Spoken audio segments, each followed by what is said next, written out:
سرا جیانک بختوار و باش چیه؟ ده سال 1938 ده کومک زانیار لزاننگه هاروردی به هواکی جدی لسروی پرسی سکنین. جبو برسواوی ببینن لیکولینک دان دست بکرین. ده دست بکی ده 268 خوندکارین هاروردی بشتری لیکولینی بون. و پشتره 456 جوانین جتاخین خزان این بوستونه کتن ناوی. به تواهی 724 میر به سالان هاتن شوپاندن. پاشی جن و زاروکین وان جی هاتن تبلیغ گرن. اف لیکولین ایرو هنجی زیادتری 2000 کسان دگره ناوا خواه. لیکولینران هر جی 2 سالنجارگی هف پیوین پیکانین نمونین خوینه گرتن و راپورین بجیشکی نرخاندن. وان حتی توموگرافیین مجی و تستین پسیکولوژیک این بشتران جی تومار کرن.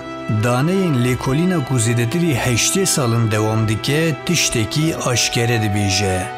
تیکیلین گرم هم نشانه هری خورد آب بختواریه و هم جی یا تندرستیه.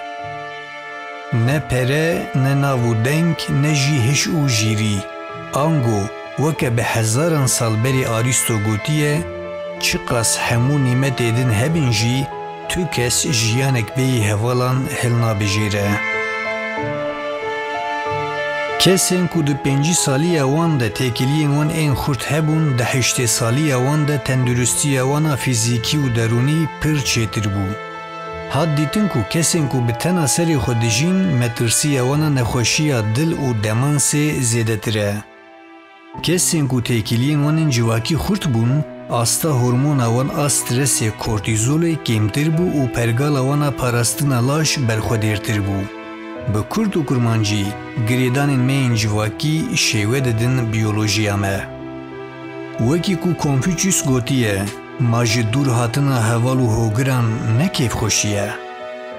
بختواری ندیکلین مزنده ددان استندین بچوک ده و شارتیه. تلفونک لیدانک دری برسک جدل تو چاوایی. تیکیلی حوجی تفگرینه او هر کو تین بکارانین خورد دبن، هر کو پاشگوه تین کرینجی قلس دبن. وکی یونس امره دبیجه ام حز بکن و بینه حز کرن. جیهان جی کسی را نامینه. شیرتا زیدتری 8 سالان اوه. کسی لکیلکا و سیگورتای جیاناویه. ایرو خو بگینه کسی که روشا یکی بپرسه. آشتی یکی بده دست بگیرن. جیانا باش ندی استاتیستیکان ده دناو هفگرتنی ده دیدیتن. ده انجام ده لیکولینا هارورد یا پیشوچونا مزنان که ده 1938 ده دست پیکلیه و حتی نها دوام دکه ویاج مرد بیجه. تیکیلین باش جیانک بختوارتر و به تندرست دینه.